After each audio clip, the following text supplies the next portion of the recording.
آج بھی بہت سارے اوقاف کی جائیداد پر مسلمانوں کے ناجائز قبضے ہیں، کوئی غیر نہیں آیا۔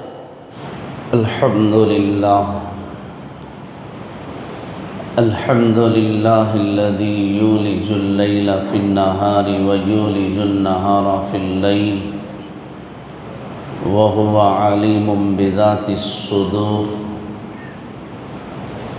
الحمدللہ الذی لہ ملک السماوات والارض وإلی اللہ ترجع الامور۔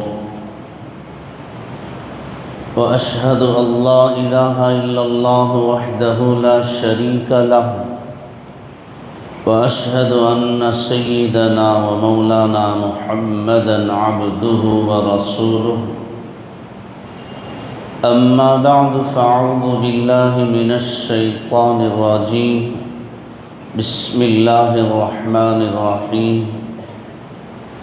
يا أيها الذين آمنوا ما لكم إذا قيل لكم انفروا في سبيل الله اثاقلتم إلى الأرض أرضيتم بالحياة الدنيا من الآخرة فما متاع الحياة الدنيا في الآخرة إلا قليل إلا تنفروا يعذبكم عذابا أليما وَيَسْتَبْدِلْ قَوْمًا غَيْرَكُمْ وَلَا تَضُرُّوهُ شَيْئًا وَاللَّهُ عَلَى كُلِّ شَيْءٍ قَدِيرٌ۔ صدق الله العلي العظيم۔ وقال النبي صلى الله عليه وسلم إن الله يؤيد هذا الدين من الرجل الفاجر۔ وقال عليه الصلاة والسلام إن الدين بدأ غريبا وسيعود غريبا فطوبى للغرباء الذين يفسدون الناس، أو كما قال رسول الله صلى الله عليه وسلم۔ اللهم صل على محمد وعلى آل محمد وبارك وسلم۔ اللهم بارك على محمد وعلى آل محمد وبارك وسلم وسلم تسلیما كثيرا كثيرا۔ قابل صد احترام مخیر قوم و ملت، میرے محب محترم اور ریاست کرناٹک بالخصوص شہر بنگلور کی دینی و علمی شخصیت الحاج فیاض احمد شریف صاحب دامہ اقبالو، میرے کرم فرما میرے محب محترم ہمدرد قوم و ملت عالی جناب سید فضل اللہ صاحب دامہ اقبالو، اور میرے محب محترم عالی جناب اقبال صاحب پروان دامہ اقبالو، بالخصوص رفیق محترم حضرت مولانا حافظ و قاری محمد طلحہ صاحب قبلہ دامت برکاتہم، و دیگر اسٹیج پر تشریف فرما جلوہ افروز واجب الاحترام حضرات علماء کرام و بزرگان محترم و نوجوانان اسلام، میری محترم ماں و بہنوں اور عزیز بچوں، میں سب سے پہلے اللہ رب العزت کی بارگاہ میں سجدہ شکر ادا کرتے ہوئے میرے اور آپ کے آقا حضرت محمد مصطفیٰ صلی اللہ علیہ وسلم کی خدمت اعلیٰ و اقدس میں ہدیہ درود و سلام پیش کرتے ہوئے اپنی بات کا آغاز کرتا۔ حضرت مولانا محمد طلحہ صاحب دامت برکاتہم نے مجھ طالب علم کے بارے میں جو حوصلہ افزا اظہار خیال فرمایا ہے، یہ حضرت مولانا دامت برکاتہم کی ذرہ نوازی ہے،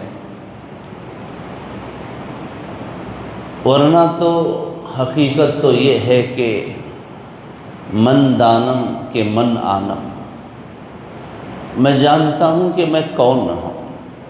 کہ اللہ کا شکر ہے کہ ان علماء کرام کی نظروں میں، ان کے ذہن و زبان پر اللہ تعالیٰ نے مجھ طالب علم کے متعلق ان کے ذہنوں میں اللہ نے ایک حسن ظن ڈالا ہے۔ میں حضرت کی جانب سے جو بھی میری حوصلہ افزائی ہوئی ہے، میں اس پر اللہ کا بھی شکر ادا کرتا ہوں، آپ کا بھی شکر ادا کرتا ہوں۔ یہاں اس وقت اسٹیج پر جو علماء کرام تشریف فرما ہیں، مولانا منور صاحب رشادی دامت برکاتہم، حضرت مولانا قمر الدین صاحب رشادی دامت برکاتہم، حضرت مولانا قاری مسیح اللہ صاحب ندوی دامت برکاتہم، یہ سب میرے بہت سینئر ہیں ماشاءاللہ، اور بہت ہی باصلاحیت علماء کرام ہیں۔ اللہ نے ان علماء کو خطابی، کتابی صلاحیت اور ہر شعبے میں الحمدللہ اللہ نے آگے بڑھانے کی استعداد رکھی ہے۔ بہرحال میں اس مبارک موقع پر مسجد مبارک کے اس مقدس مقام پر حاضر ہو کر یقیناً قلبی مسرت محسوس کر رہا ہوں۔ حضرت دامت برکاتہم نے بڑا مختصر مگر وقت کے تقاضے کو سامنے رکھتے ہوئے بڑا بہترین خطاب فرمایا۔ مولانا نے فرمایا کہ مسلمانوں کی کامیابی قلت اور کثرت سے ہرگز نہیں ہے۔ آپ نے تاریخ اسلام کا اور بالخصوص قرآن مجید کی ایک آیت کا حوالہ دیتے ہوئے فرمایا، کم من فئۃ قلیلۃ غلبت فئۃ کثیرۃ باذن اللہ۔ کتنی چھوٹی چھوٹی جماعتیں ہیں، اللہ نے ان سے بڑے بڑے کام لیے، اللہ نے بڑی بڑی جماعتوں پر ان کو غالب کر دیا، کامیاب فرما دیا۔ اور جب کثرت تھی، دل میں خیال آیا تو اللہ تعالیٰ نے ناکام کر دیا۔ جب مسلمانوں کی نگاہ کثرت پر چلی گئی، تعداد پر چلی گئی، وَيَوْمَ حُنَيْنٍ إِذْ عَاجَبَتْكُمْ كَثْرَتُكُمْ فَلَمْ تُغْنِ عَنْكُمْ شَيْئًا وَضَاقَتْ عَلَيْكُمُ الْأَرْضُ بِمَا رَحُبَتْ ثُمَّ وَلَّيْتُمْ مُدْبِرِينَ۔ اللہ تعالیٰ نے غزوہ حنین کے اس واقعے کو قرآن مجید کا حصہ بنا کر رہتی دنیا تک کی انسانیت کو، بالخصوص امت مسلمہ کو یہ پیغام دیا ہے کہ دیکھو، تمہاری نگاہ کبھی مال و دولت پر نہیں جانا چاہیے، تمہاری نگاہ کبھی کثرت اور تعداد پر نہیں جانا چاہیے۔ کیا ہوا؟ حنین کے موقع پر 10,000 سے زائد کا لشکر تمہارے پاس موجود تھا۔ جب تمہاری نگاہ کثرت پر گئی اور تم نے کہا کہ آج ہماری تعداد بہت زیادہ ہے، آج ہمیں کوئی شکست نہیں دے سکتا، اللہ کو یہ بات پسند نہ آئی، چنانچہ اللہ نے ایسے حالات پیدا کر دیے کہ وہاں سے وہ لشکر نبی کو اکیلا اور تنہا چھوڑ کر بھاگنے لگا۔ اور ادھر اللہ نے غزوہ بدر کا بھی قرآن میں ذکر فرمایا۔ بڑی قلیل تعداد تھی، بڑی چھوٹی جماعت تھی، 313 کی تعداد، حضور اکرم صلی اللہ علیہ وسلم صفوں کو تیار فرماتے ہیں۔ ادھر 1000 سے زائد کا لشکر ہے کفار و مشرکین کا، اور ادھر صرف 313 کی تعداد، اور کوئی سامان نہیں، کوئی اسلحہ نہیں، ہتھیار نہیں۔ کوئی صحابی اپنے ہاتھ میں لکڑی اٹھائے ہوئے، کوئی پتھر لیے ہوئے، اور کئی دنوں کے فاقے ہیں اس جماعت پر۔ ہجرت کر کے آئے ہیں مکۃ المکرمہ سے، ابھی سنبھلے بھی نہیں۔ 1 سال کے بعد رمضان المبارک کے مہینے میں یہ جنگ پیش آئی۔ حضور اکرم صلی اللہ علیہ وسلم تشریف لاتے ہیں، حضرات صحابہ کرام کے اس مجمع کو دیکھتے ہیں، آنکھوں سے آنسو نکلنے لگے، بڑی حسرت بڑی بھری نگاہ ڈالی، اور گئے ایک درخت کے نیچے آپ نے 2 رکعت نماز ادا فرمائی، سر سجدے میں رکھ کر اللہ سے وہ دعا مانگتے ہیں کہ اللہ کا غیبی نظام حرکت میں آ گیا۔ اس دعا نے عرش کو ہلا دیا، فرشتوں کو رلا دیا، اللہ نے فرشتوں کو اتار دیا۔ کیا فرماتے ہیں؟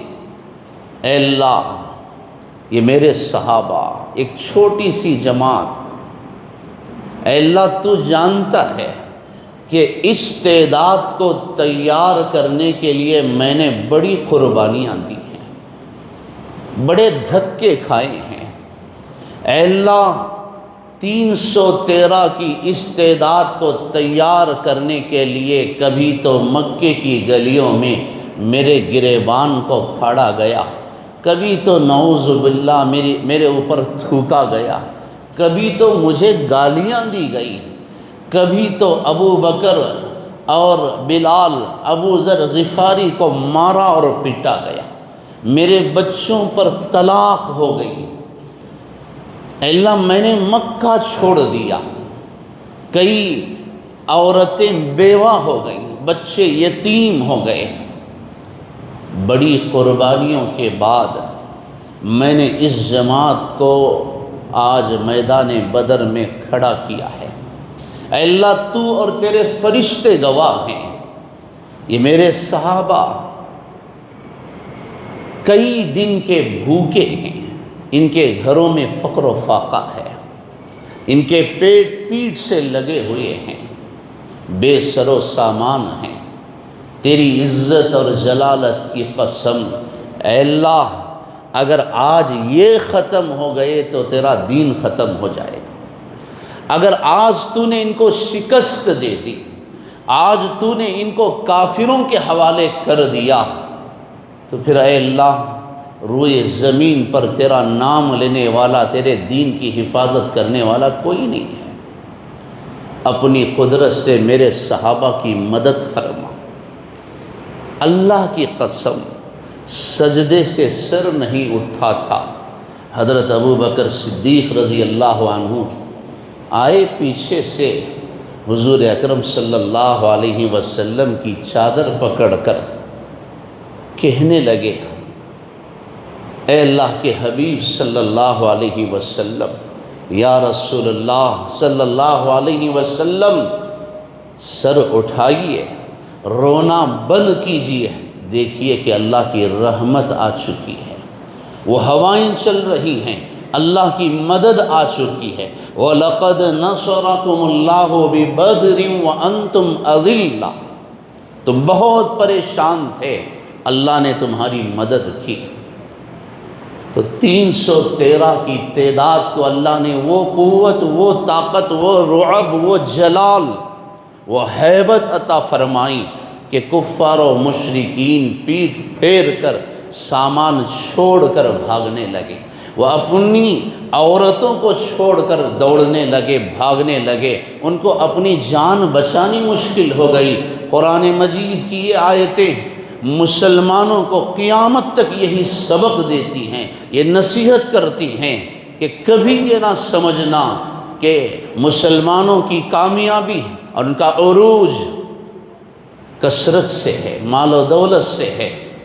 اللہ تعداد کی بنیاد پر کامیاب کرتا تو غزوہ حنین میں شکست نہ ہوتی، قلت کی بنیاد پر شکست ہوتی، ناکامی ہوتی تو بدر کے وہ صحابہ کبھی کفار و مشرکین کو اس طرح ذلیل کر کے نہ بھیجتے۔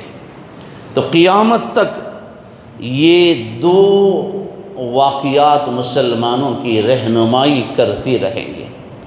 اور سچ تو یہ ہے میرے محترم بھائیوں، اللہ کا دین کسی کا محتاج نہیں ہے، اللہ اس کے رسول صلی اللہ علیہ وسلم کسی کے محتاج نہیں ہے۔ اللہ کا دین ہمارے جلسے جلوس، ہمارے بیانات اور خطابات کا ہرگز محتاج نہیں ہے۔ اللہ تعالیٰ نے قرآن مجید میں کئی ایسے واقعات کو ذکر فرمایا۔ اللہ فرماتے ہیں أَلَمْ تَرَ كَيْفَ فَعَلَ رَبُّكَ بِأَصْحَابِ الْفِيلِ، کیا تم نے نہیں دیکھا کہ اللہ تعالیٰ نے اس ہاتھی والے لشکر کے ساتھ، ہاتھیوں کے فوج کے ساتھ، اس طاقتور لشکر کے ساتھ کیا معاملہ فرمایا؟ أَلَمْ يَجْعَلْ كَيْدَهُمْ فِي تَضْلِيلٍ، کیا اللہ نے ان کے مکر و قید کو، ان کی سازشوں شرارتوں کو اور ان کے ارادوں اور عزائم کو اللہ نے خاک میں نہیں ملا دیا؟ کیا اللہ نے ان کے ارادوں کو توڑ کر نہیں رکھ دیا؟ وَأَرْسَلَ عَلَيْهِمْ طَيْرًا أَبَابِيلَ تَرْمِيهِمْ بِحِجَارَةٍ مِّن سِجِّيلٍ، بہت بڑا لشکر لے کر آیا تھا ابرہہ۔ ارادے کیا تھے کہ روئے زمین سے، مکۃ المکرمہ کی سرزمین سے کعبۃ اللہ کو ہمیشہ ہمیشہ کے لیے مٹا دوں گا، صفحہ ہستی سے اس کے نام و نشان کو میں مٹا دوں گا۔ ارادے بہت بڑے تھے، عزائم بڑے ناپاک تھے، طاقت پر بڑا غرور تھا۔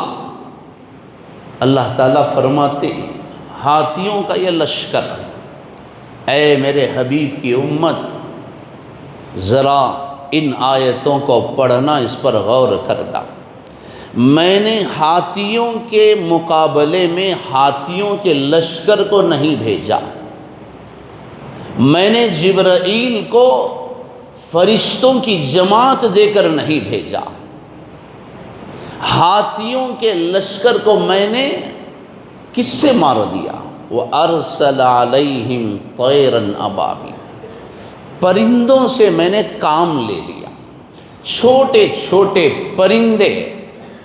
قرآن مجید کی یہ آیتیں ہمیں سبق دیتی ہیں، ہمیں پیغام دیتی ہیں، کبھی تمہارے دل میں اور تمہارے ذہن میں یہ بات نہ آئے کہ تم لوگ فکر کر رہے ہو تو اللہ کا دین محفوظ ہے۔ دیکھو جب ضرورت پڑی تو میں نے پرندوں سے کام لیا ہے، جب ضرورت پڑی تو میں نے چونٹی سے کام لے لیا۔ قرآن مجید کے 20ویں پارے میں اللہ نے اس کا بھی ذکر فرمایا ہے، جب ضرورت پڑی تو میں نے کبوتروں سے کام لے لیا، جب ضرورت پڑی تو میں نے کیڑے مکوڑوں سے کام لے لیا۔ یاد رکھنا، اللہ اور اس کے رسول، دین اسلام کسی عالم کے علم کے، کسی مفتی کے فتوے کے، کسی مالدار کے مال کے، کسی حاکم کے حکومت اور اقتدار کا ہرگز محتاج نہیں ہے۔ اللہ کا دین کسی مبلغ کی تبلیغ، کسی داعی کی دعوت یا کسی مصلح کی نصیحت کا ہرگز محتاج نہیں ہے۔ وَأَرْسَلَ عَلَيْهِمْ طَيْرًا أَبَابِيلَ، پرندوں سے میں نے کام لے لیا۔ اللہ تعالیٰ نے قرآن مجید کا حصہ بنا کر ان واقعات کو ہمیں یہی پیغام دیتا ہے، دیکھو اگر اللہ تم سے کچھ دین کا کام لے لیتا ہے، دین کی خدمت اگر اللہ تم سے کچھ لے لیتا ہے، یاد رکھنا یہ اللہ کا تم پر احسان ہے، تمہارا دین اسلام پر کوئی احسان نہیں ہے۔ کبھی تمہارے ذہنوں میں یہ بات نہ آئے۔ میں نے قرآن مجید کے 10ویں پارے کی اس آیت کو پڑھا، اللہ تعالیٰ صاف طور سے اس میں گویا کھلے طور پر، کھلے الفاظ میں گویا دھمکی دے رہے ہیں۔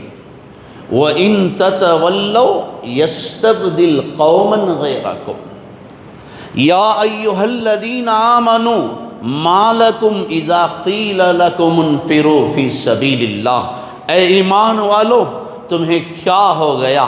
تمہیں اللہ کے دین کی طرف، اسلام کی طرف، توحید کی طرف، دین اسلام کی طرف تمہیں بلایا جاتا ہے تو تم بھاگنے لگتے ہو، تم اس دعوت کو نظر انداز کرتے ہو، تم اس کی طرف توجہ نہیں کرتے۔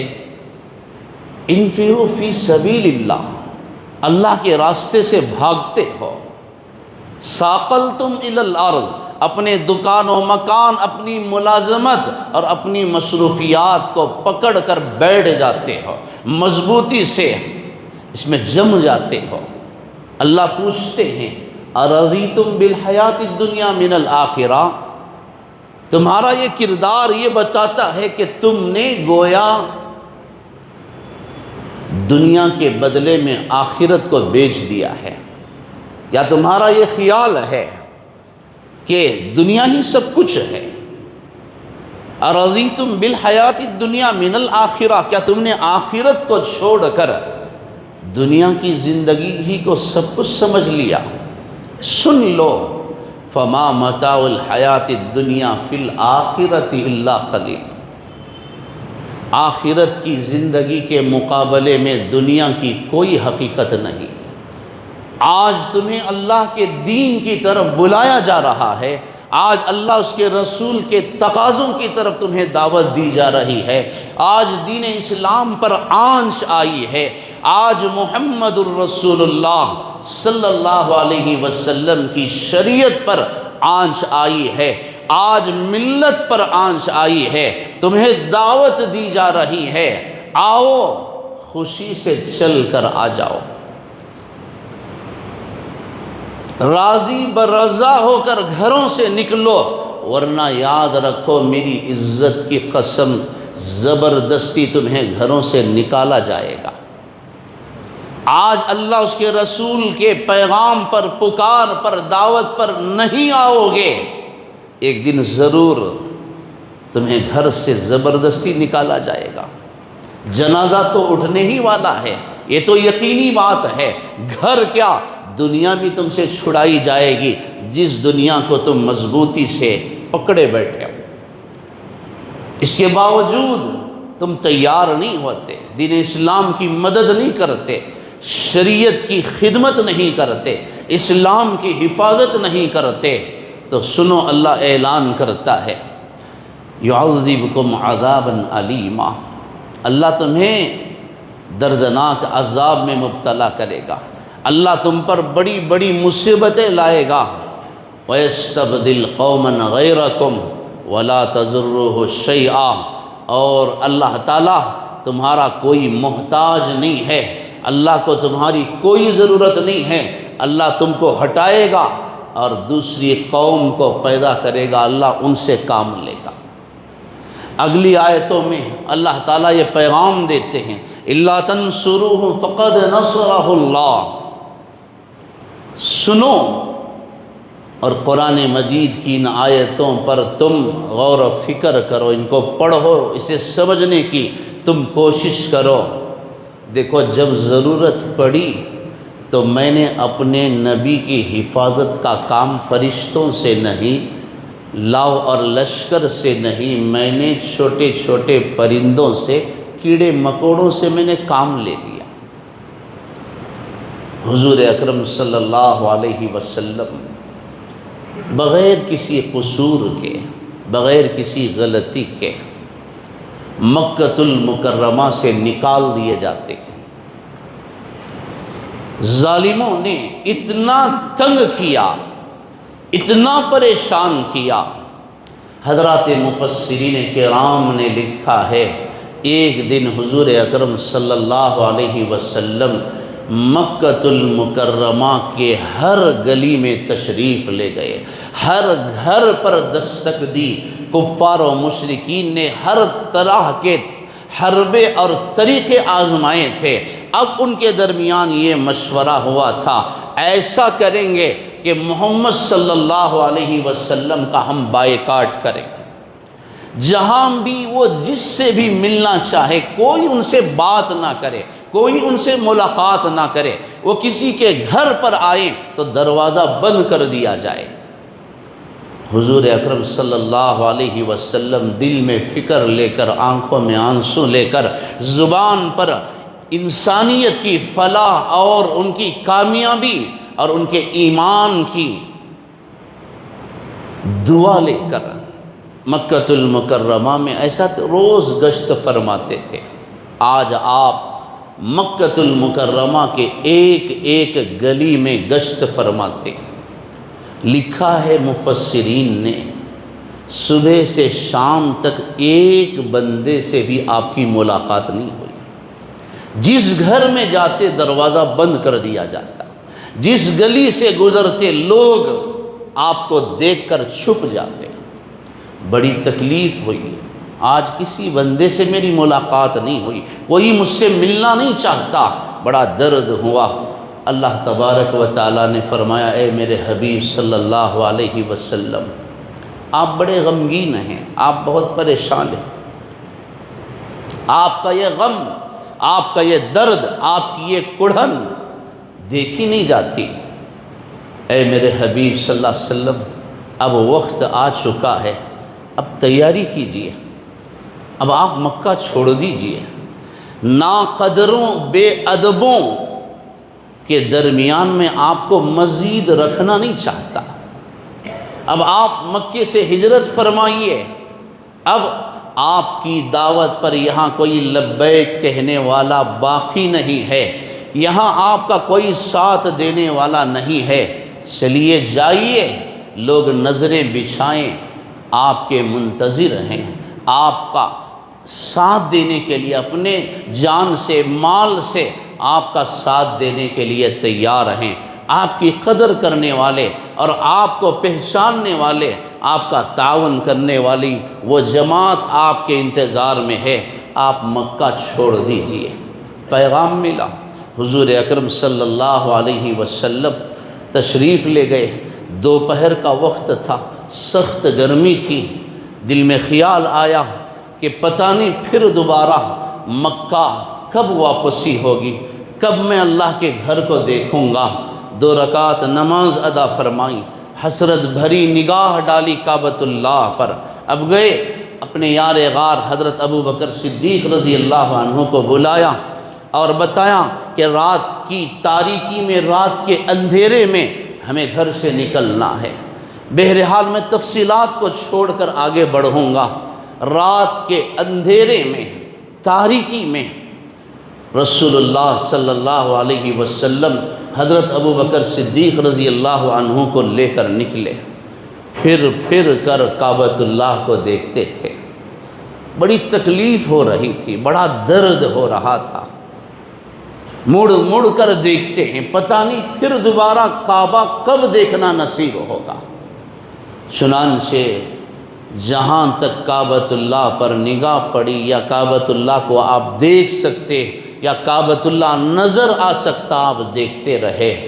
جب مکہ اور کعبۃ اللہ نظروں سے اوجھل ہو گیا، غائب ہو گیا، آپ ایک ٹیلے پر کھڑے ہو کر، ایک بلند مقام پر، چٹان پر کھڑے ہو کر آپ بڑے درد سے اپنے جذبات کا اظہار فرماتے ہیں، مکے کو آخری نگاہ دیکھتے ہیں، کعبۃ اللہ پر اپنی بے بسی کی حسرت بھری دکھ بھری نظر ڈالتے ہوئے زبان مبارک سے یہ الفاظ نکلے، واللہ ما اطیبک من بلد واحبک الی ولولا ان قومی اخرجونی منک ما سکنت غیرک۔ اے شہر مکہ، اللہ کی قسم تو میرا محبوب شہر ہے، تیرے گلی کوچوں سے، تیرے ذرے ذرے سے مجھے بڑی محبت ہے، بڑا دلی لگاؤ قلبی تعلق ہے۔ اے شہر مکہ، سارے روئے زمین کا تو محبوب شہر ہے، کیا کروں مجبور ہوں، اگر میری قوم مجھے یہاں سے نہ نکالتی یا نکلنے پر مجھے مجبور نہ کرتی، اللہ کی قسم میں تجھے کبھی چھوڑ کر نہ جاتا۔ یہ کہہ کر حضور اکرم صلی اللہ علیہ وسلم کی آنکھوں سے آنسو جاری ہو گئے۔ نبی کے دل کو تکلیف پہنچی تو خدا کا غیبی نظام حرکت میں آ گیا۔ جبرائیل علیہ السلام حاضر خدمت ہوئے، الصلاۃ والسلام علیک یا رسول اللہ۔ اے اللہ کے رسول، وطن چھوڑتے ہوئے، گھر چھوڑتے ہوئے، مکے سے ہجرت کرتے ہوئے آپ کو بڑی تکلیف ہو رہی ہے، بڑا درد ہو رہا ہے، بڑا رونا آ رہا ہے۔ ہم نے دیکھا طائف کی وادیوں میں آپ کا اتنا خون بہایا گیا، آپ کی آنکھوں سے آنسو نہیں نکلے۔ آج مکہ چھوڑتے ہوئے آپ کو بڑا درد ہو رہا ہے، آپ پر بڑے پتھر برسائے گئے، لیکن آپ نے کبھی رویا نہیں۔ سجدے کی حالت میں اونٹ کی اوجڑی بوٹی آپ کی گردن پر ڈال دی گئی، آپ کے گریبان کو چاک کر دیا گیا، آپ کو رونا نہیں آیا۔ آج مکہ چھوڑتے ہوئے بڑا درد ہو رہا ہے، بہت رونا آ رہا ہے۔ میرے محترم بھائیوں، اس سے ہمیں یہ پیغام ملتا ہے کہ ہمارے نبی نے بھی اپنے وطن سے محبت کی ہے، ہم بھی اپنے نبی کی اتباع اور اقتداء میں اپنے ملک سے محبت کریں گے، اپنے وطن سے محبت کریں گے۔ ہمارے نبی نے اپنے شہر سے، اپنے مادر وطن سے محبت کی، حضرات صحابہ کرام نے محبت کی، اسی لیے اس ملک کے لیے، یہاں کی خوشحالی کے لیے، یہاں کے امن کے لیے ہزاروں ہمارے علماء کرام سولیوں پر لٹک گئے، قربانیاں پیش کر دی، اپنے مال جائیداد کو لٹا دیا، اپنے بچوں کو یتیم کر دیا۔ بہرحال حضرت جبرائیل علیہ السلام حاضر خدمت ہوئے، اللہ نے بھیجا ہے، ان الذی فرض علیک القرآن لرادک الی معاد۔ اے اللہ کے حبیب صلی اللہ علیہ وسلم، اللہ فرماتے ہیں جاؤ میرے حبیب سے کہو، میرے حبیب کو پیغام پہنچاؤ، آج آپ چھپتے چھپاتے ہجرت فرما رہے ہیں، آج آپ چھپ کر رات کی تاریکی اور تنہائی میں آپ مکہ چھوڑ رہے ہیں، جاؤ میرے حبیب سے کہہ دو، بے شک وہ ذات جس نے آپ پر اپنے کلام کو نازل کیا ہے، بہت جلد ایک وقت معین، ایک وقت مقررہ میں آپ کو بڑی شان و شوکت کے ساتھ، بڑی کامیابی اور کامرانی کے ساتھ، بڑے عزت و افتخار کے ساتھ اللہ تعالیٰ واپس مکہ لائے گا۔ بہت جلد اللہ وہ وقت لائے گا کہ آج آپ چھپ کر جا رہے ہیں، میری عزت کی قسم وہ دن آپ اونٹنی کی پشت پر سوار ہو کر آئیں گے اور اسلام کا جھنڈا آپ کے ہاتھ میں ہوگا، کعبۃ اللہ کی چابی آپ کے ہاتھ میں ہوگی، آپ مکے کے حاکم، قائد اور سردار اور کعبۃ اللہ کے متولی بن کر آئیں گے۔ ان الذی فرض علیک القرآن لرادک الی معاد۔ بہت جلد ایک وقت معین کے بعد اللہ آپ کو بڑی شان کے ساتھ مکہ واپس لائے گا۔ میرے محترم بھائیوں، اب یہاں سے سفر شروع ہوا، ہجرت کی پہلی منزل آپ جانتے ہیں. کیا اذان دینا ہے؟ ورنہ اذان دینا ہے بیان کے بعد میں. پہلی منزل غار ثور، حضور اکرم صلی اللہ علیہ وسلم اندر داخل ہوئے. بارہا آپ نے اس واقعے کو سنا ہے. حضرت ابو بکر صدیق رضی اللہ عنہ اندر بیٹھے ہیں.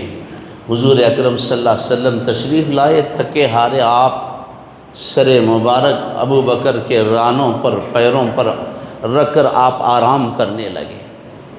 تھوڑی دیر گزری تھی، ابو بکر صدیق رضی اللہ عنہ رونے لگے اور آنسوں کا قطرہ رخسار نبی پر پڑا. جاگ گئے. ما یبکی کی یا ابا بکر، پوچھا آپ نے ابو بکر کیوں روتے ہو؟ کیا تکلیف ہے؟ کیا پریشانی ہے؟ تمہیں کیا ہوا؟ عرض کرنے لگے اے اللہ کے رسول صلی اللہ علیہ وسلم، یہ دیکھیے، یہ مکے کے کافر غار کے منہ پر آ کر کھڑے ہو چکے ہیں. یہ دیکھیے ان کے پیر مجھے نظر آ رہے ہیں، ان کی آوازیں ہمارے کانوں میں پڑ رہی ہیں. اے اللہ کے رسول، اب تو ہم پکڑے گئے، اب تو ہم ان کے ہاتھ لگ گئے. اس وقت اپنے رفیق کو، اپنے یار غار کو تسلی دیتے ہوئے حضور اکرم صلی اللہ علیہ وسلم نے فرمایا ابو بکر، ان دو بندوں کے متعلق تیری کیا رائے ہے جن دو کے ساتھ تیسرا اللہ ہے؟ فکر نہ کر، میں نے اپنی مرضی سے مکہ نہیں چھوڑا ہے، میں نے اپنے ارادے سے ہجرت نہیں کی ہے، اللہ کے حکم سے، اس کی اجازت سے میں نے مکہ چھوڑا ہے. ایسا نہیں ہو سکتا کہ اللہ مجھے یہاں لا کر اس غار میں، اس پہاڑی میں کافروں کے حوالے کر دے. لا تحزن ان اللہ معنا، فکر نہ کر، رو نہیں، غم نہ کر، پریشان مت ہو کہ اللہ ہمارے ساتھ ہے، اللہ ہماری مدد کرے گا. میرے محترم بھائیوں، میں اس بات کو آپ حضرات کی خدمت میں عرض کرنا چاہتا ہوں. مکے کے کافر آ چکے ہیں، ان کے پیر نظر آ رہے ہیں، ان کی آوازیں سنائی دے رہی ہیں، اور ادھر ابو بکر پریشان ہو گئے. اور اللہ کے رسول صلی اللہ علیہ وسلم نے ان کو تسلی دی. میں آپ کی توجہ اس طرف پھیرنا چاہتا ہوں. اس موقع پر اللہ تعالیٰ نے اپنے نبی کی حفاظت کا کام، یاد رکھنا، کسی انسانی لشکر اور جماعت سے نہیں لیا. اللہ نے اس وقت جبرائیل کو فرشتوں کی جماعت دے کر نہیں بھیجا. اللہ تبارک و تعالیٰ نے اس وقت کسی جماعت اور فوج کو نہیں بھیجا. مکے کے کسی بندے سے اللہ نے یہ کام نہیں لیا. قرآن کہتا ہے فَأَنزَلَ اللَّهُ سَكِينَتَهُ عَلَيْهِ وَأَيَّدَهُ بِجُنُودٍ لَمْ تَرَوْهَا. اے میرے حبیب کی امت، یاد رکھنا، اس وقت میں نے اپنے نبی کی حفاظت کا کام ایسی مخلوق سے لے لیا جن کو تم دیکھ بھی نہیں سکتے. ایسی مخلوق سے میں نے اپنے نبی کی حفاظت کا کام لیا. کیا ہوا؟ بارہا آپ نے سنا ہے، اللہ نے مکڑی کو حکم دیا کہ غار کے منہ پر جالا تان دے. مکڑی نے جالا بن دیا. کبوتروں کو حکم دیا کہ انڈے دے دو. کبوتروں نے انڈے دے دیے.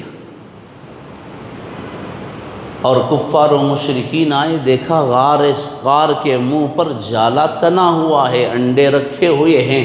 اندر کوئی گیا ہوتا تو جالا ٹوٹ جاتا، انڈے پھوٹ جاتے. چلو یہاں کوئی نہیں گیا، واپس جانے پر مجبور ہو گئے. اللہ تعالیٰ فرماتے ہیں، قرآن مجید کا حصہ بنا کر اس واقعے کو پیغام دینا چاہتے ہیں. دیکھو جب ضرورت پڑی تو میں نے دین کی خدمت کیڑوں سے لی ہے، نبی کی حفاظت پرندوں سے کروائی ہے۔ کہیں یہ نہ سوچنا کہ میں چندے دے رہا ہوں تو اسلام کا نظام چل رہا ہے۔ کبھی تمہارے دل میں یہ خیال نہ آئے میں ہوں تو مسلمان محفوظ ہیں، اسلام ترقی کر رہا ہے۔ کبھی کسی عالم اور خطیب کے ذہن میں زبان پر یہ بات نہ آئے کہ میں ممبر محراب پر بیٹھ کر خطبے دے رہا ہوں، میں نصیحت کر رہا ہوں تو لوگ ہدایت پر قائم ہیں، باقی ہیں۔ کہیں کسی مبلغ کے ذہن میں یہ بات نہ آئے کہ میں تبلیغ کر رہا ہوں، میں گشت کر رہا ہوں تو دین زندہ ہے۔ اللہ یہ پیغام دینا چاہتے ہیں، یہ پوچھتے ہیں، دیکھو میرا دین، میں اور میرے رسول تمہارے ہرگز محتاج نہیں ہیں۔ جب ضرورت پڑی تو میں نے کیڑوں سے مکوڑوں سے کام لے لیا، کبوتروں سے میں نے کام لے لیا۔ اس سے پہلے میرے محترم بھائیوں، میرے ذہن سے ایک بات نکل گئی، اسے یہاں میں عرض کرنا ضروری سمجھوں گا۔ جب آپ ہجرت فرما رہے تھے، گھر سے نکلنے لگے تو آپ نے حضرت علی رضی اللہ تعالیٰ عنہ کو بلایا اور کچھ امانت کی تھیلیاں، کچھ امانت کی چیزیں آپ نے حضرت علی رضی اللہ عنہ کے حوالے فرمائی اور وصیت فرمائی، نصیحت کی اور تاکید کی کہ علی میں تمہیں 3 دن کا وقت دیتا ہوں، یہ دیکھو یہ فلاں کی امانت میرے پاس رکھی گئی ہے، میں تمہیں تاکید کرتا ہوں کہ 3 دن کے اندر ہر بندے کی امانت کو اس تک پہنچا دینا۔ یہ فلاں کی امانت ہے، میں جانتا ہوں کہ اس کا مالک میرے گھر کے باہر ننگی تلوار لے کر میرے انتظار میں کھڑا ہے کہ جیسے ہی محمد صلی اللہ علیہ وسلم باہر نکلیں نعوذ باللہ میں ان کا کام تمام کر دوں۔ وہ میری جان لینے پر تلا ہے، میں اس کے مال کی حفاظت میں لگا ہوں، یہ امانت اس تک پہنچا دینا۔ میرے محترم بھائیوں، اس کے اندر بڑی نصیحت ہے، ہو سکے تو اس سے ہم سبق حاصل کریں اور ٹھنڈے دل سے اس واقعے پر ہم غور کریں۔ دیکھیے ہم اس نبی کا کلمہ پڑھتے ہیں جنہوں نے اپنوں کی نہیں جانی دشمنوں کی، غیروں کی اور قاتلوں کے مال کی حفاظت کی ہے، ان کی امانت کی حفاظت کی ہے اور ان کی امانت ان تک پہنچائی ہے۔ کب مسلمانوں کے اندر یہ شعور آئے گا؟ کب مسلمانوں کے اندر یہ بیداری آئے گی؟ کب کلمہ پڑھنے والے، اللہ کا نام لینے والے صف اول میں کھڑے ہو کر تکبیر اولیٰ کے ساتھ نماز پڑھنے والے لوگوں کو کب اس کی توفیق ہوگی؟ کم سے کم غیروں کی نہ صحیح، اپنوں کے تو امانت کا ہم خیال رکھتے، اپنوں کی امانت تو ہم دے دیتے، چلو کم سے کم انسانوں کی نہ صحیح اللہ کے گھر کی امانت کی تو ہم حفاظت کرتے، مساجد اور مدارس کے مال کو تو نہ کھاتے۔ معاف کیجئے میں کسی پر اعتراض نہیں کر رہا، لیکن آج کی یہ سچائی ہے، آج کی یہ حقیقت ہے۔ اس سے پہلے بھی میں نے کئی مقامات پر اس بات کا اظہار کیا تھا۔ دیکھیے آج پورا ملک اور تمام اکابرین امت کا، ملت کا، جوان بوڑھا بچہ مرد عورت سب فکر میں لگے ہیں، سب کی ایک ہی کوشش ہے کسی طرح اوقاف کی املاک کی حفاظت ہو جائے۔ اللہ جزائے خیر دے میری ماں اور بہنوں کو، انہوں نے اپنے آرام اور راحت کو چھوڑ دیا، قربانیاں دے رہی ہیں۔ اللہ ہمارے ان اکابر علماء کرام کو صحت دے، طاقت دے، قوت دے اور ان کے سائے شفقت کو ہم خدام پر اور امت مسلمہ پر تا دیر باقی رکھے، قائم رکھے۔ در در جا رہے ہیں، شہر شہر پھر رہے ہیں، ایک دن کا آرام نہیں، ایک رات پوری مکمل آرام نہیں، شہر شہر گھوم رہے ہیں کسی طرح قوم کی اس جائیداد کی حفاظت ہو جائے۔ سب فکریں کر رہے ہیں، دعائیں ہو رہی ہیں، اور آج اسی مقصد سے انہی فکروں کو لے کر مجلس منتظمہ نے، مولانا محترم نے، جناب فیاض شریف صاحب نے اس محفل کو، اس مجلس کو سجایا ہے۔ آج ہم سب یہی فکریں لے کر جمع ہوئے ہیں، لیکن بڑی معذرت کے ساتھ ایک سچی اور کڑوی حقیقت کا میں ضرور اظہار کروں گا، بالکل معذرت چاہتے ہوئے۔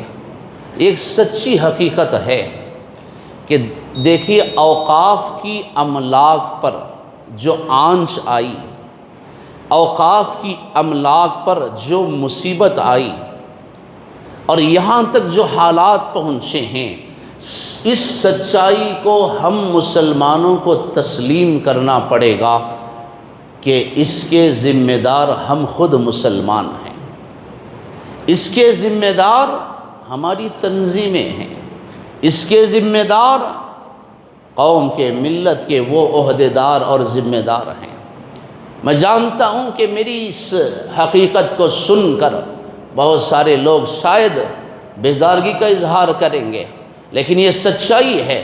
جب آپ نے اس عنوان سے مجھ طالب علم کو بلایا ہے تو میں اپنا فرض سمجھوں گا اور اسے امانت سمجھوں گا، سچائی کا اظہار کرنے کو میں اپنا فرض میں تصور کروں گا۔ آج اوقاف پر جو مصیبت آئی ہے، اس کے ذمہ دار ہم مسلمان ہیں۔ آپ سوال کر سکتے ہیں وہ کیسے؟ میں آپ سے پوچھوں گا، یہ اوقاف کی ہزاروں ایکڑ زمین پر آج تک ناجائز قبضے کس کے ہوئے ہیں؟ ہزاروں ایکڑ کی زمین بیچ بیچ کر کھانے والے مجرم کون ہیں؟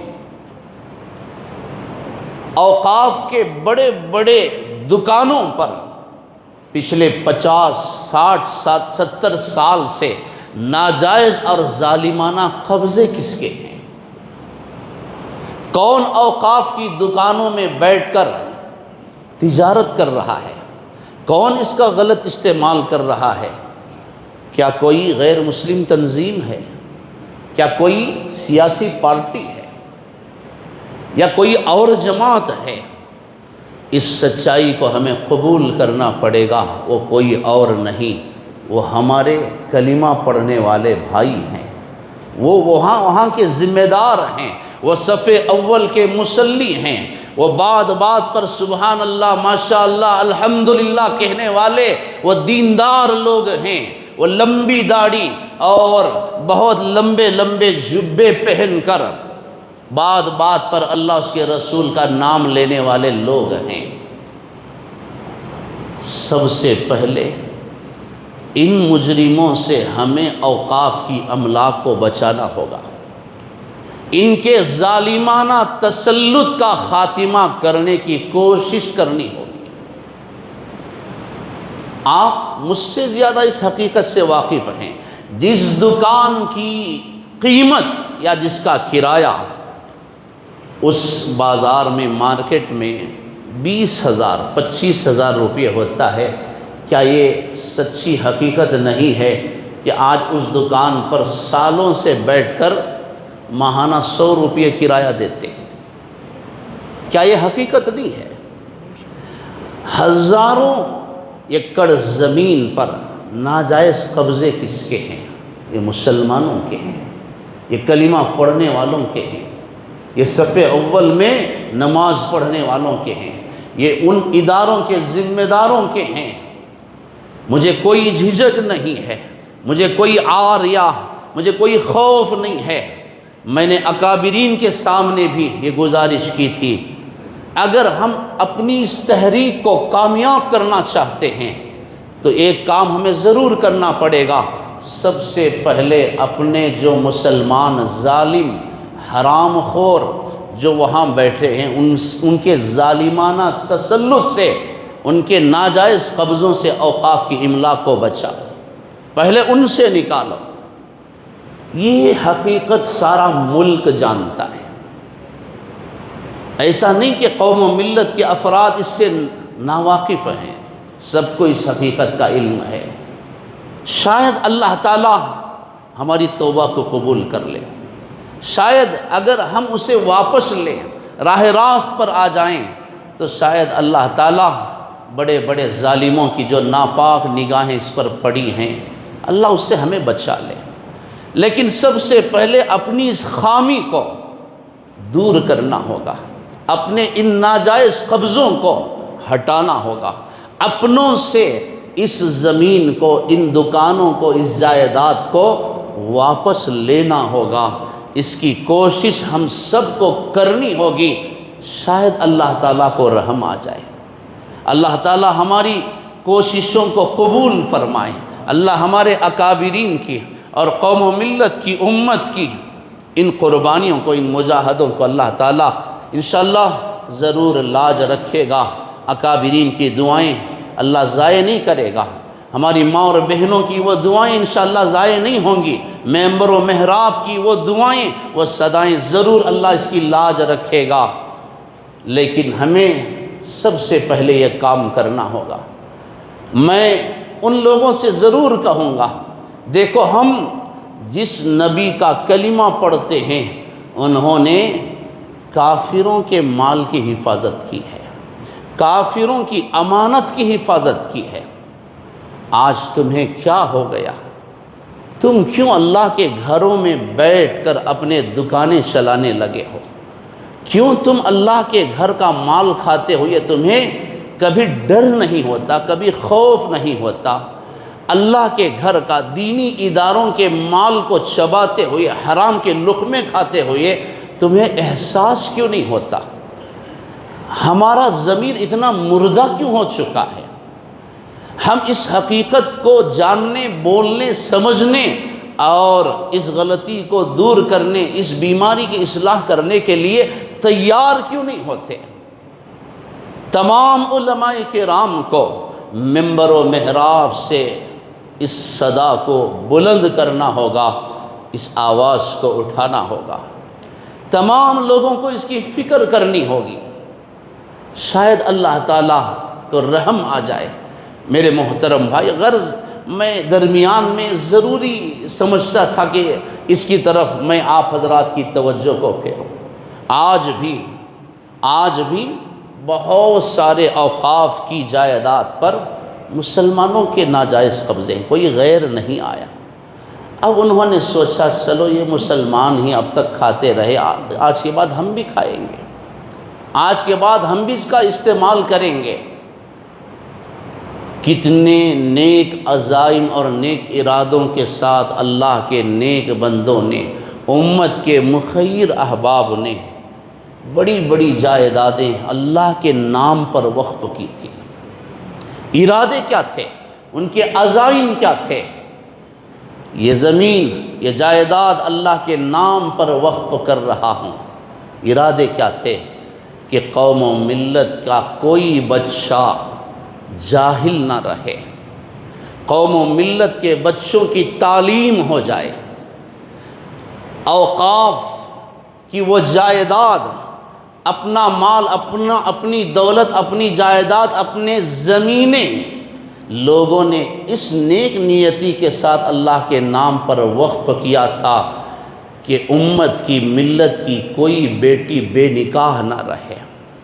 عزائم یہ تھے کہ کوئی مسلمان آپریشن کے لیے پیسہ نہ ہونے کی وجہ سے، بیماری کے علاج کے لیے طاقت نہیں ہونے کی وجہ سے کہیں وہ مر نہ جائے، اس کا علاج ہو جائے، اس کا آپریشن ہو جائے، قوم و ملت کے بچے پڑھ کر امت کا، ملت کا مستقبل روشن ہو جائے، پسماندہ طبقات کی غربت دور ہو جائے، مسلمانوں کی وہ بدحالی، وہ پستی دور ہو جائے، مسلمان ایک باعزت شہری بن کر زندگی گزارے۔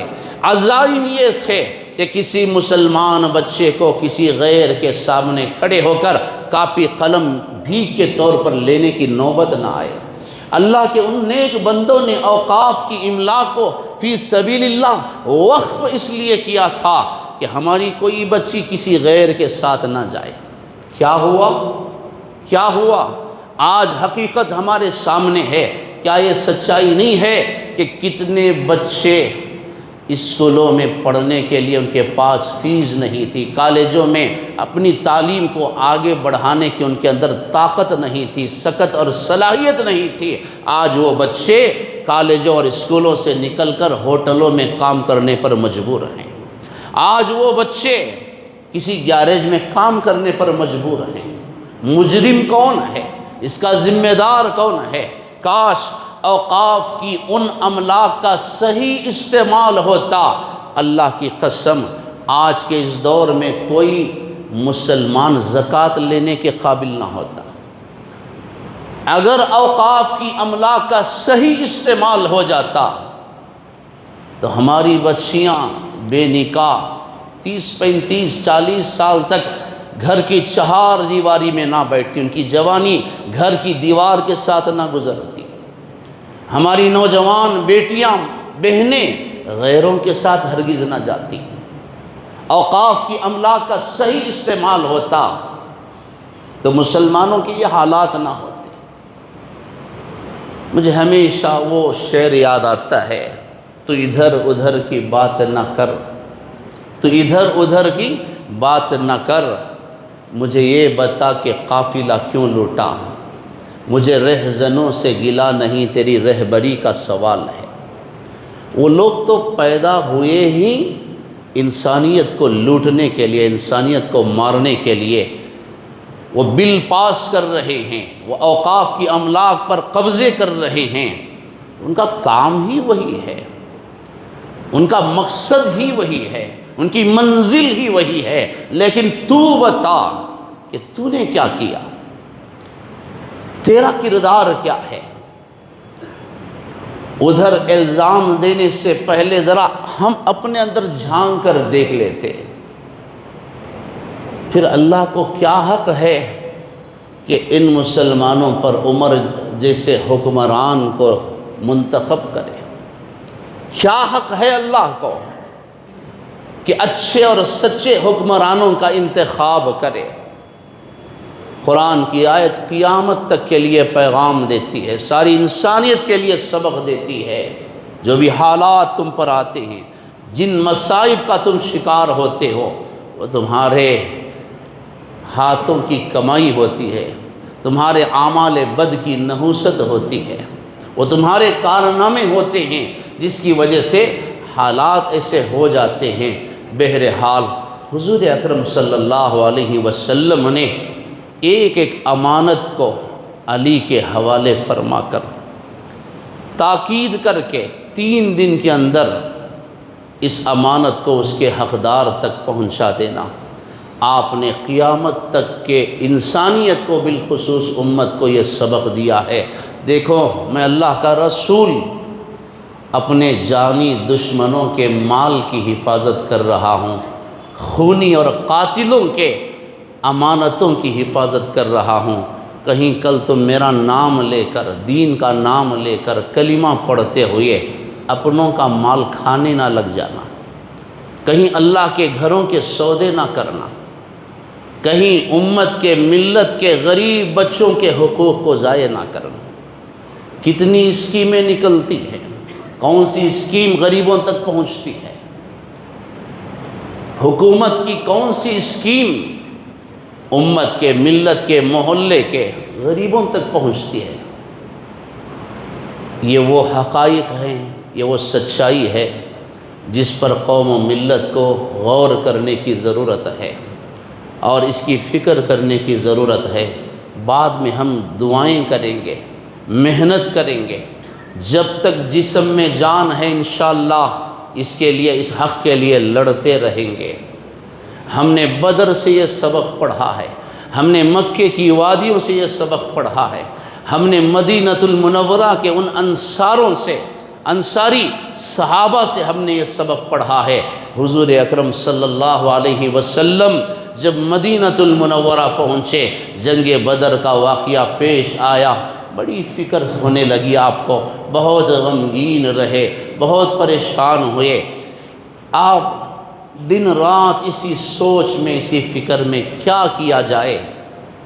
حضرت سعد رضی اللہ تعالیٰ عنہ حاضر خدمت ہوئے، اے اللہ کے رسول صلی اللہ علیہ وسلم، آپ اتنے فکر مند کیوں ہیں؟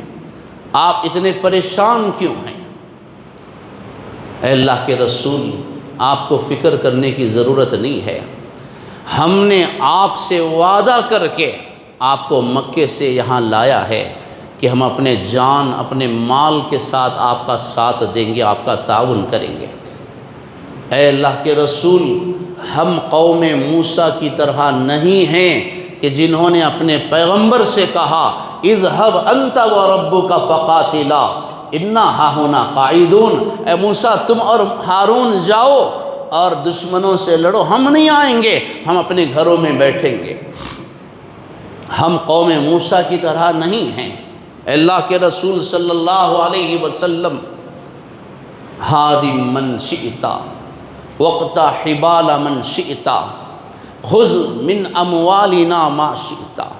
آج سارے مدینے کے لوگ اپنے جان سے، اپنے مال کے ساتھ، اپنی جانوں کے ساتھ، اپنے اوقات کے ساتھ، اپنی ہر چیز کے ساتھ آپ کی خدمت میں حاضر ہوئے ہیں۔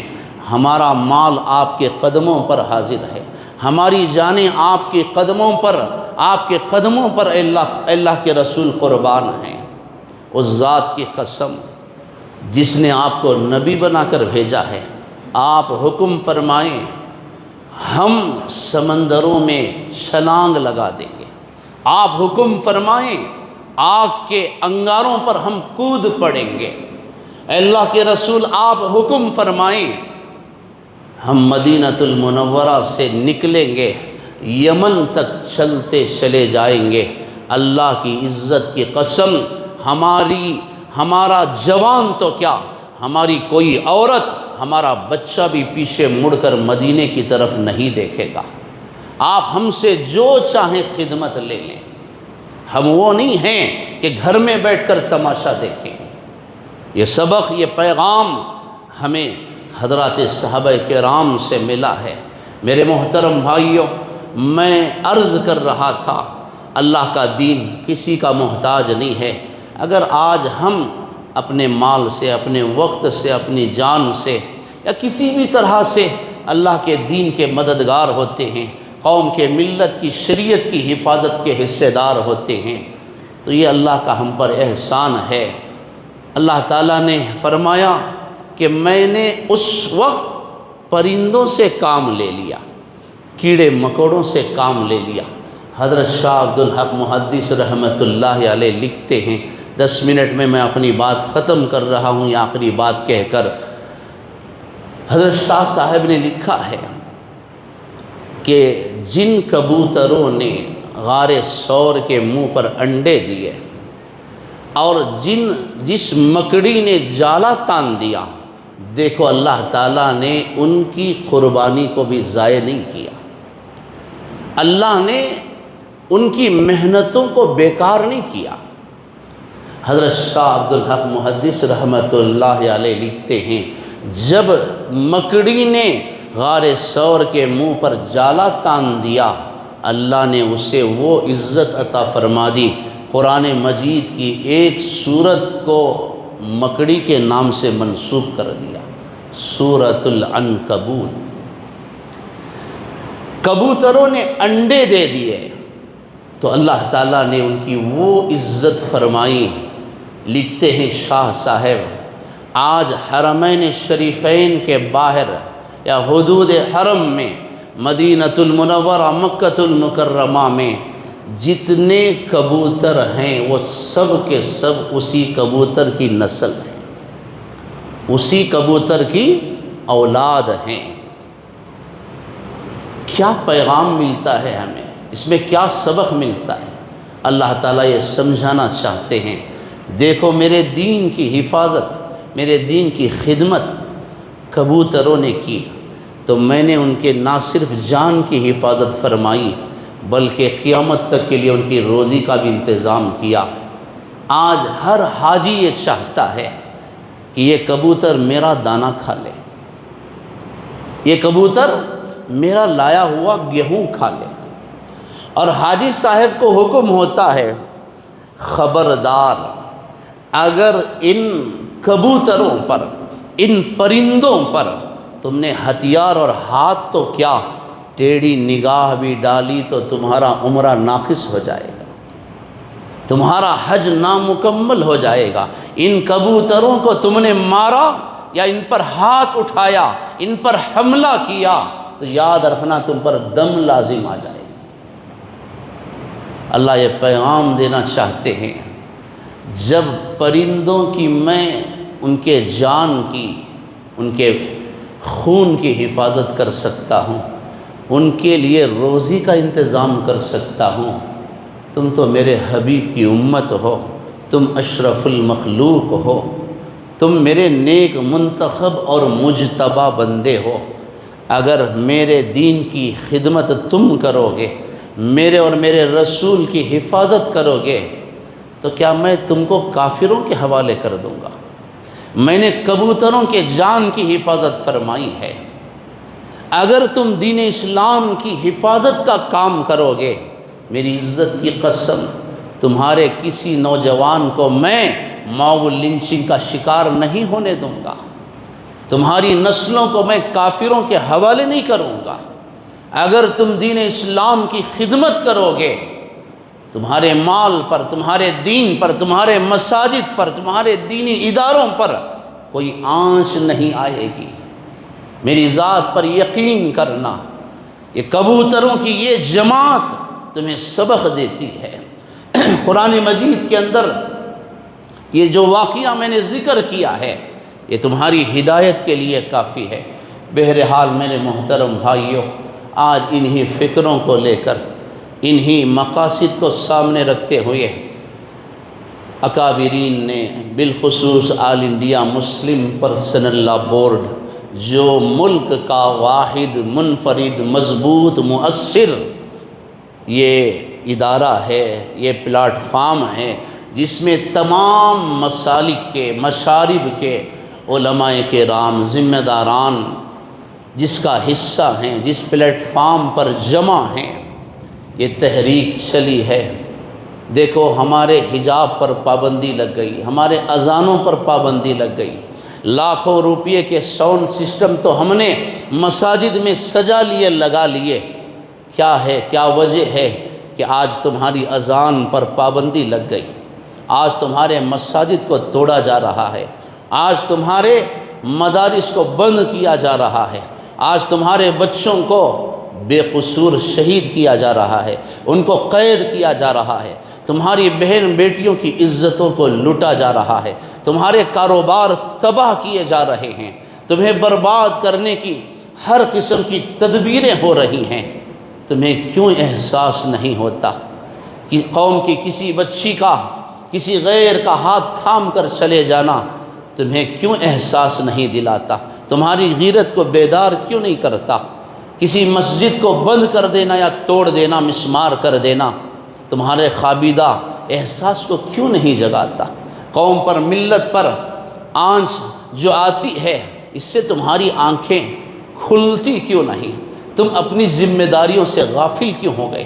آج تمہارے سامنے ہرگز یہ مطالبہ نہیں رکھا جا رہا ہے کہ تم آؤ تلوار لے کر میدان جہاد میں جا کر شہید ہو جاؤ۔ یہ تو ان صحابہ کرام کا حصہ تھا، یہ ان کی شان تھی، یہ ان کے لیے لائق تھا۔ آج تم سے یہ نہیں کہا جا رہا ہے، جس طرح مدینہ المنورہ کے لوگوں نے اپنے جان و مال کے ساتھ اللہ کے رسول کے قدموں میں حاضری دی، آج تم سے گھروں کو لٹانے کا مطالبہ آپ سے نہیں کیا جا رہا ہے۔ بس آپ سے یہی گزارش کی جا رہی ہے کہ تمہاری قوم کے املاک پر یہ صرف اللہ اس کے رسول کا حق ہے۔ اوقاف کی املاک کو کوئی ذمہ دار نہیں بیچ سکتا، کوئی حکومت اس پر قبضہ نہیں کر سکتی، کوئی منسٹر اس پر قابض نہیں ہو سکتا۔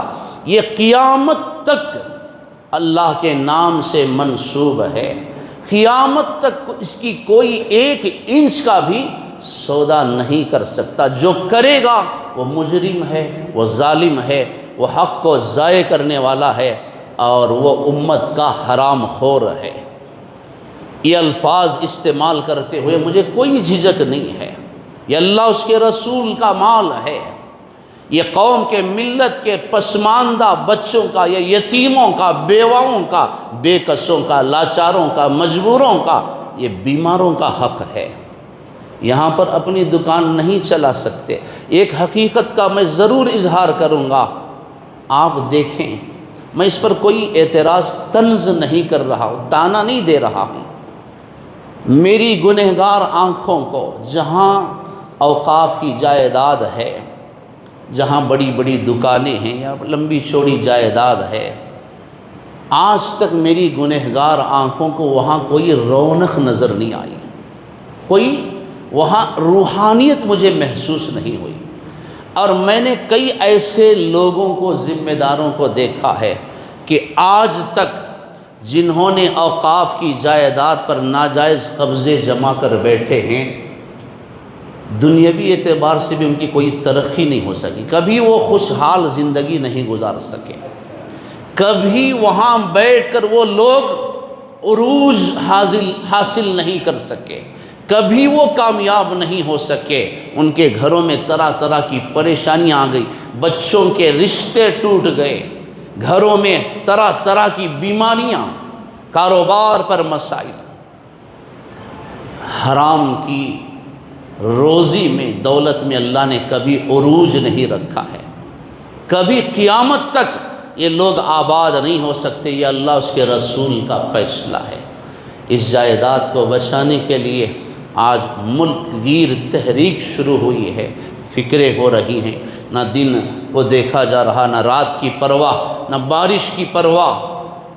اکابرین ضعیف العمری کے باوجود، بیمار جسم لے کر، کمزور ہڈیاں لے کر، اکابرین پورے شہروں کا سفر کر رہے ہیں۔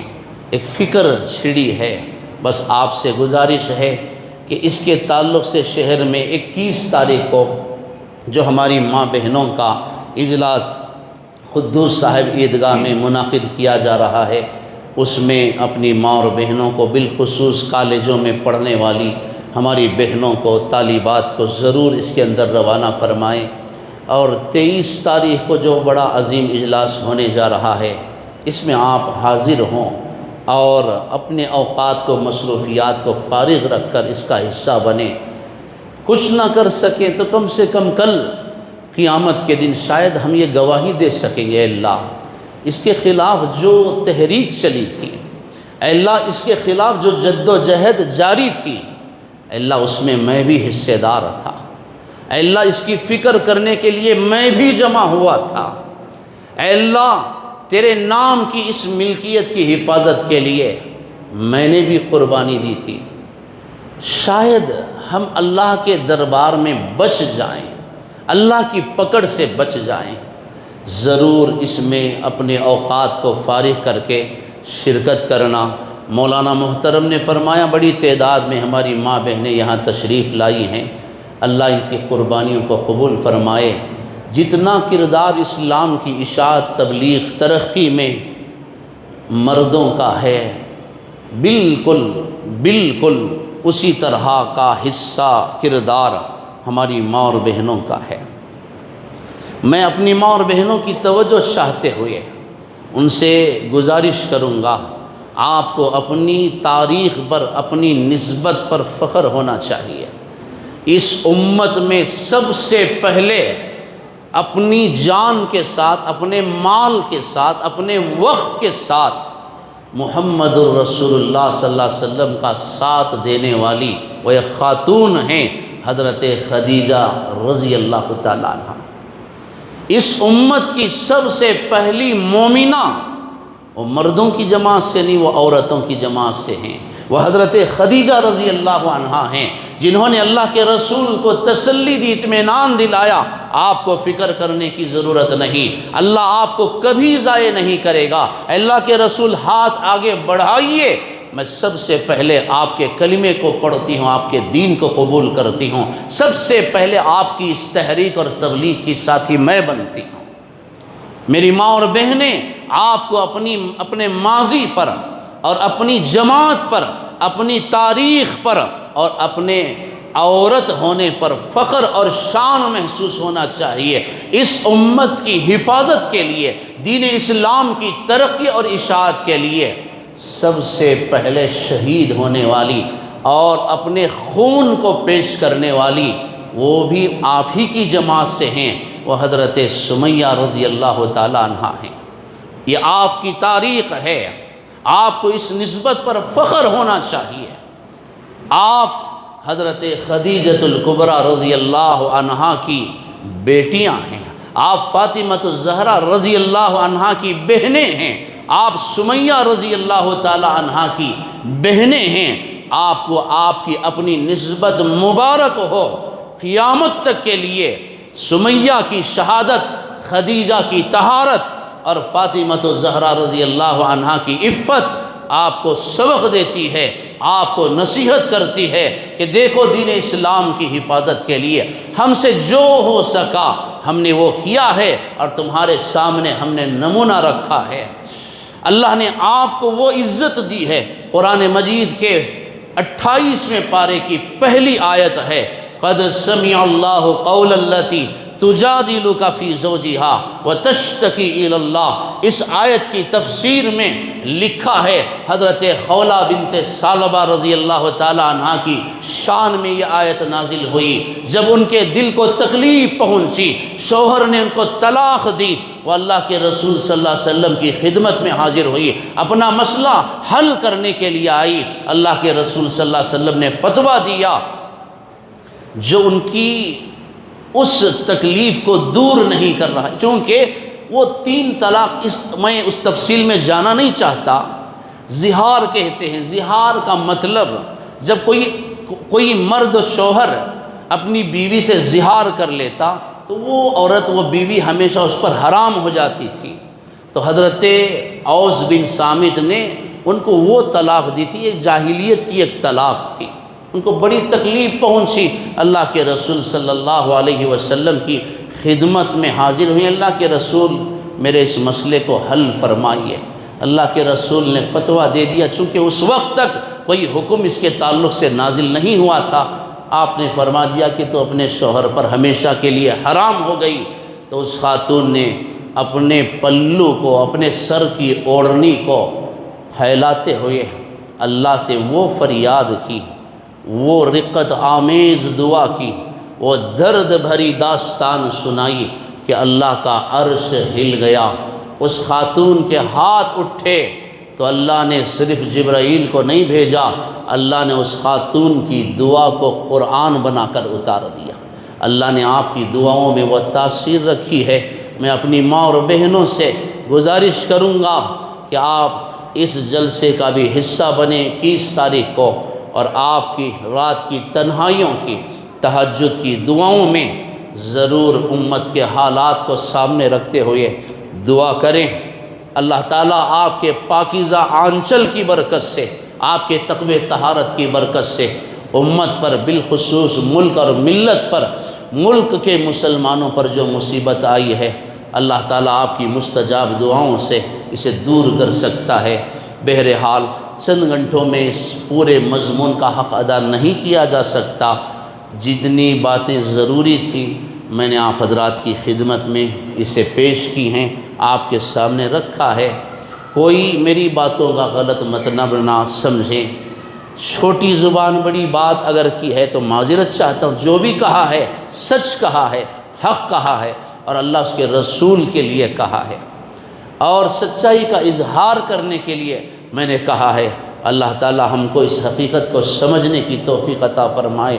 اللہ سے دعا کیجئے کہ ملک کی حکومت کی اور ظالموں کی جو ناپاک نگاہیں اوقاف کی املاک پر پڑی ہیں، اللہ ان ناپاک نگاہوں سے اس املاک کی حفاظت فرمائے، ان کے ناجائز قبضوں سے، ان کے ظالمانہ فیصلوں سے، ان کے مکر و قید سے، ان کی سازش و شرارتوں سے اللہ تعالیٰ امت کی، ملت کی اور ہمارے املاک کی حفاظت فرمائے۔